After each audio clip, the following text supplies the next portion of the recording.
सुप्रभात। मैं मोनिका 12वीं कक्षा की छात्र। आज मैं आप सभी के सामने एक हास्य कविता प्रस्तुत करना चाहती हूँ। इस कविता में दो हरियाणा के व्यक्तियों का जिक्र किया गया है, जिनमें से एक हरियाणवी इंटरव्यू लेने वाला है और दूसरा हरियाणवी इंटरव्यू देने वाला है। पुलिस को रंगरूटों का दस्ता चाहिए था नया। हरियाणा का राधे श्याम भी इंटरव्यू देने गया। इंटरव्यू में पूछा गया सिर्फ एक सवाल और राधे ने तो बना दिया सवाल का बवाल। सवाल था, अगर आप सेब खरीदने जाओगे तो 50 रुपये किलो के हिसाब से 100 ग्राम सेब के कितने पैसे देकर आओगे?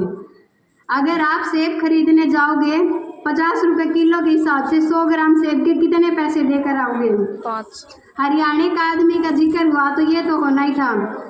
राधे बोला, अगर मैंने 100 ग्राम सेब के भी पैसे दिए तो वो क्या मुझसे पैसे लेंगे? पुलिस वाला देखकर मुझे फ्री में देंगे। साहब को जवाब में मजा आया, उन्होंने सवाल को आगे बढ़ाया।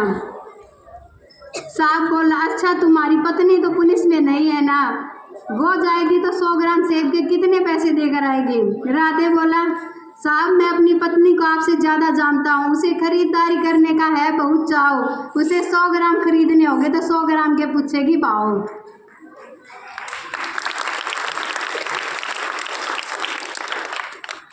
अच्छा तुम्हारा भाई जाए तो? इंटरव्यूअर भी उसी सवाल के पीछे बढ़ गया। पर राधे बोला, भाई को तो मैंने अक्सर कई बार बाजार जाते देखा है, पर वो तो पौवा या गुटखा लाता है, सेब लाते तो मैंने उसे आज तक नहीं देखा।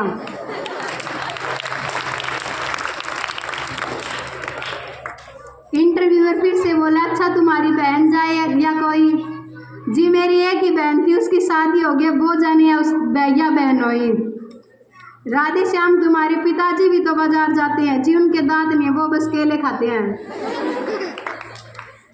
राधे बोला, मुझे एक बात बताओ श्रीमान, तनख्वाह दोगे एक आदमी को, सेब खरीदने पर लगा दिया पूरा खानदान। इंटरव्यूअर बोला, अच्छा छोड़ो, अगर कोई आम आदमी जाए तो वो 100 ग्राम सेब के कितने पैसे देगा?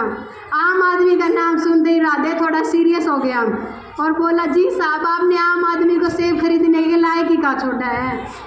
आप लोगों ने आम आदमी को सेब खरीदने के लायक ही कहा छोड़ा है। आम आदमी तो बस ठेला लगाता है, खरीदने तो कोई खास ही जाता है।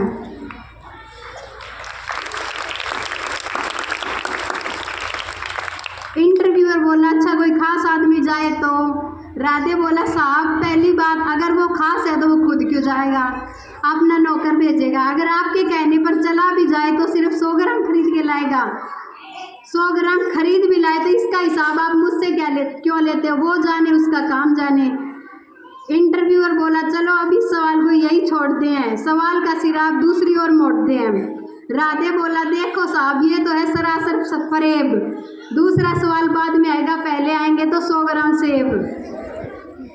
इंटरव्यूअर बोला, अच्छा तुम्हारा कोई दोस्त है राधे श्याम? राधे बोला, हाँ जी सीताराम। इंटरव्यूअर फिर से बोला, वो सेब खाता है? राधे बोला, हाँ कोई खिलाए तो खा जाता है। फिर राधे बोला, साहब आपने भी सवाल को खूब खींचा, लगता है आपका भी कोई सेब का बगीचा है। इंटरव्यूअर बोला, राधे श्याम तुमने तो जरा सी बात का बना दिया बवाल। राधे बोला, साहब मुझे तो शुरू से ही पसंद नहीं है सवाल, और आप पूछते गए मुझसे सवाल पे सवाल, सवाल पे सवाल। राधे बोला, मेरे विचार में आज संसार में जितनी भी गड़बड़ है, असल में सेब उसकी जड़ है। अगर उस दिन आदम और हव्वा सेब नहीं खाते तो ना मैं यहाँ आता, ना आप यहाँ होते, ना 100 ग्राम होता, ना 500 ग्राम, ना आप साहब होते और ना मैं राधे श्याम। अंत में इंटरव्यू का ये हुआ परिणाम, आजकल राधे श्याम सब्जी मंडी में डंडा फटकारते हैं, खुद तो पेट भर खाते हैं पर साहब के लिए सिर्फ 100 ग्राम भिजवाते हैं। खुद तो पेट भर खाते हैं पर साहब के लिए सिर्फ 100 ग्राम भिजवाते हैं। Thank you and have a nice day.